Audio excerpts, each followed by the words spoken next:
probably the most ASMR name out there. And so,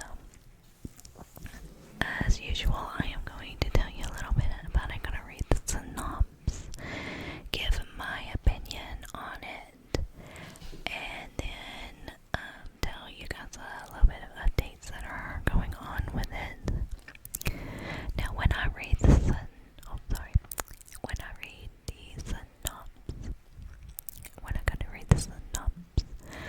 I may not do it in an inaudible with the captions. I haven't really heard much feedback on the captions stuff, so I wasn't sure if anybody's even finding that relaxing or not. So I may just read it normally in my soft whisper voice, if that's okay. Now, if you really do like the inaudible with captions, then please let me know, okay? And I can put it back in for the next video. And so, let me get this switched over for you.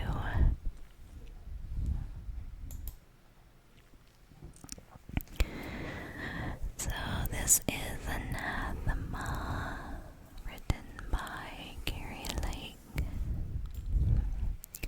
I am now going to put on my reading glasses because I will struggle to read a lot of this if I don't. There we go. I tried to record earlier and I forgot my glasses, and that did not work out so well for me. So, Anathema by Carrie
huge book, but it is thick. Matter of fact, that might be something I'll start to do, is to tell you guys how many pages it is, because that's so important to me personally whenever I'm reading. So this has 678 pages. I'm showing you the top because I don't want to give any spoilers away. So these are all their notes over here. I can read you guys that.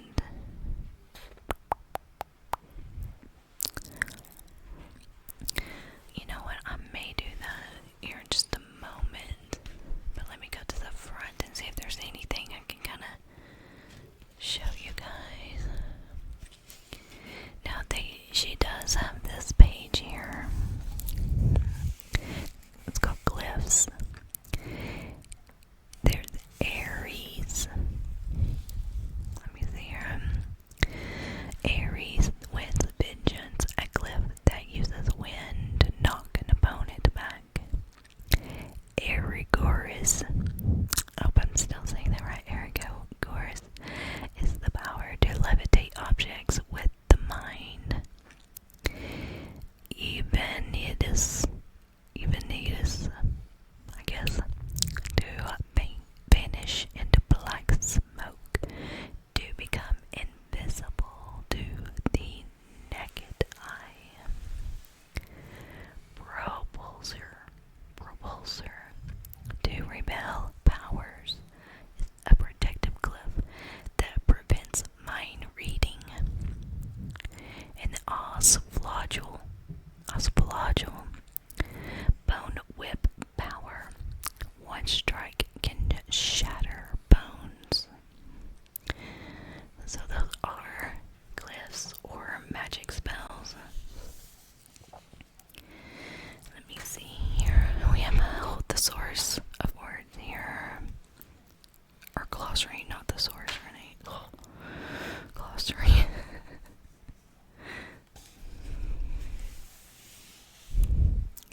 I don't know if you guys wanted me to read all of this or not. I can. Abyssal binding. The power to hold someone trapped in Calgaria. I just feel like I'm just gonna pronounce most of all these words wrong. That's my only hold up. If you guys would like me to read the glossary next time, let me know. Here, and then what do we got here? Etherean races. I think that's how that's pronounced again. I'm not very sure. To be honest, I did not look at any of this before I read the book. I never felt confused or anything like that, so I don't think it's really necessary that you know all that. We got a map. My daughter, that's really into reading like me, she loves it when I have mugs with maps in it. I don't know why, but she does. Altheria, and again, I did not even know this was here. I probably did, just didn't care. I don't always look at the map. At least with this book, I never felt the need to look at the map. Now, some of the books I will talk about later, especially there's two main books I religiously check the map on a lot. This was not one of them. But yeah, here's the map. Not a big fan of it being where you have to hold it sideways either.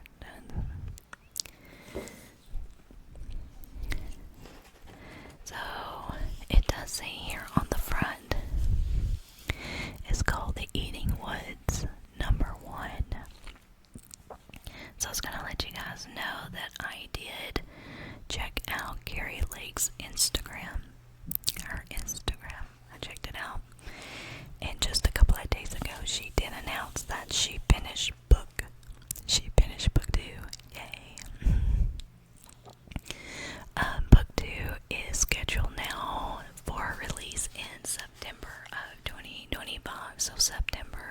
this year. So it is completely done. And also, so you know, there is a new cover coming out for Anathema as well. They are going to release it in also September of 2025. Now the cover is going to be a hardcover, and it's also going to have sprayed edges with crows. Oh, it looks so pretty. If I can remember, I'll try to add a picture up on your screen here of it. If I don't, I'm so very sorry. But yes, it's supposed to come out in September as well. Will I buy a new copy with the sprayed edges? Probably. I'm usually pretty good about telling myself, no, you don't need another copy. But, it's gonna have crows on the sprayed edges. How could I not? I mean, and plus my copy is pretty beat up, as you could probably tell. I try really, really hard not to bend up anything, but I also take it with me everywhere when I'm eating out or whatever. If I have any spare moments, if I have doctor's appointments or whatnot, I'll take it with me, and it gets beat up pretty good. I can't remember if I mentioned, like, Quicksilver. The reason why that one's beat up is because I took it on an airplane. I took it to Vegas on a Vegas trip, along with another book called Phantasma, which I will be doing a review on next. And they get beat up pretty good. So yes, I'll probably be buying the new copy. So my thoughts on this book are, I loved it. I really did. I really enjoyed it a lot. It's got those dark gothic vibes, which I really enjoy. You know, it's about kind of self-discovery. You know, she's kind of an outcast in where she's at. She was found as a baby. Doesn't know much about her history or where she's from or who she is. So it's definitely a story of self-discovery, which I enjoyed. I like her character. Something that a lot of people complain about are the female main characters, if they're annoying or they just don't like them. I like Mavis. I thought she was pretty cool. Which I'm hoping I'm saying her name right. That's the only problem about not doing Audible books sometimes for me. I did listen to another Audible book by Carrie Lake at the same time as this called Nocticadia, which I might do a review on. I'll probably just check the book out in the library so I have the physical copy for you guys. But anyways, you can see my watch going up. Anyways, so overall, I really did enjoy this book. It's pretty popular on Booktok. Some of the things that the women like is the fact that Savander, who is the main character, he is in fact a shadow daddy. He's a shadow daddy, ladies, which is important in the Booktok world, as I've been told. The thing that's special about him is also that it's not just shadows. He is a scorpion shadow daddy, so his shadows take on the form and life of scorpions, which is pretty unique and interesting. He's got a very big background story, which is touched upon. As a matter of fact, the first chapter is about Savander as an infant, so you're kind of introduced to him at that point. And according to Carrie Lake, she has much more backstory in the following books about him, so you can look forward to that. Just any book that you see a review on, always, even if you think somebody has similar taste in you, just keep your expectations curbed at all times, because Like, I absolutely loved Quicksilver, and I just earlier today read a review where people were like, oh my gosh, it is just so overrated, and I don't get that. I thought it was great. I loved the writing on that. I thought it was better than even Fourth Wing, which I'm a Fourth Wing fan and would love to do a review on that before long, but I just didn't understand. I don't know. Everybody has their own opinion on books, so you always gotta take reviews with a grain of salt, but I always try to go in with a pretty open mind and just sit. I just want to sit back and have a good time. That's all you want to do. And to me, Anathema was a fun time. I finished it fairly quick. There's actually some side characters that I actually really kind of fell in love with. There's one side character that's a very, very tragic story, and I actually cried. I don't cry during books much, but like, I got tears in my eyes for this character because he has been through so much, and it was so heartbreaking, and so I really look forward to hearing more about our two main characters and the side characters in the following two books. She did say that it's going to be a trilogy, so book 2 will be out in September 25, and of course, to be announced for book 3. So, that is all I gotta talk about today with Anathema. If you guys ever want me to read the glossaries or even the author's notes at the end, that gives you, if that's something you're interested in, let me know. One page I would like to look at. I like to look at dedications. Let me see if this one's got a dedication to it. Oh, she even has a glossary of gods. Here, let me read this intro. Dear reader, if you're new to my writing, I want to thank you for taking a chance on my first foray into Gothic fantasy. My goal is to create an enjoyable reading experience for you. So before diving in, I want to clarify what you can expect in this story. My plots tend to be intricate and layered, and while romance is one of the many elements I weave into the story, it is not the sole focus in this case. If you're anxious for the spice, it'll come eventually, but know that this is a slow burn. You will be tormented with pages of unbearable tension before we arrive at the climax, so to speak. Please take this into consideration as you venture into this world. A word of caution. Now, these are going to be your trigger warnings, ladies and gentlemen. Okay? This book contains a number of potentially triggering situations.